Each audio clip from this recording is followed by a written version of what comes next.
इस समुदाय को बिहार में लोग तूरी के नाम से, गया की तरफ अगर मैं चलता हूं तो तूरी के नाम से भी जानते हैं, जो बड़े पैमाने पे बांस का काम करती है। बिहार में अगर मैं इधर नेपाल बॉर्डर की तरफ चलता हूं तो धरकार के भी नाम से लोग जानते हैं।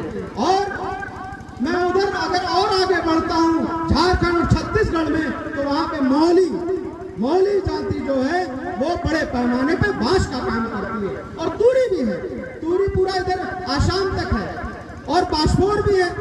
और मैं पश्चिम की अगर बात करता हूं तो पश्चिम में हमारा समुदाय बसोर, बांसपोर और विभिन्न नामों से, कहीं पे जो है उसे ईश्वर भी कहते हैं, पासवान भी कहते हैं। ये बहुसंख्यक समाज है, काफी मात्रा में है, लेकिन राजनीतिक षड्यंत्र के तहत इस समाज को कोई जान नहीं पाया आज तक, और इसीलिए इतिहास नहीं बन पाया हमारा। भाई आखिर क्यों नहीं इतिहास बन पाया? ये हमारे और आपकी गलतियों की वजह से ये हमारा समुदाय आज तक कोई समझ नहीं पाया, और मैं जान पाया। बताने की भी प्रयास करते हैं तो वो समझने को भी तैयार नहीं हो पाता है।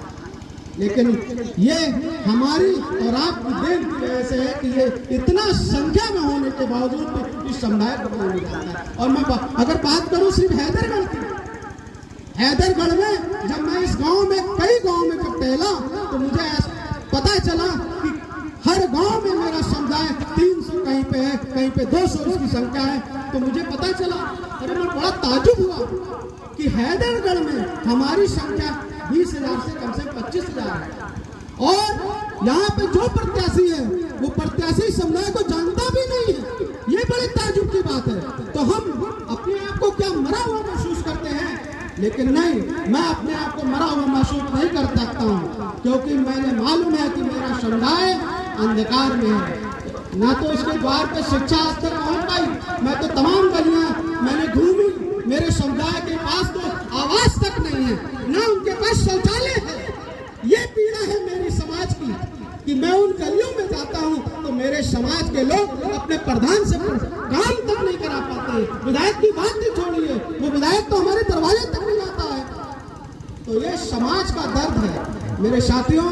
मैं इस खोज में लगा हूँ कि मेरी समाज की पहचान कैसे बने। और जिस समाज में, एक बात ये भी है, जिस समाज में शिक्षा नहीं होती है वो अपना इतिहास भी नहीं बना पाती है। इस बात को हमें मानना पड़ेगा। लेकिन शिक्षा के साथ साथ हमें संगठित होने की भी जरूरत है। जब तक हमारा समुदाय संगठित नहीं होगा, ऐसे ही लोग हमें छलते रहेंगे, ऐसे ही हमें लोग धोखा देते रहेंगे।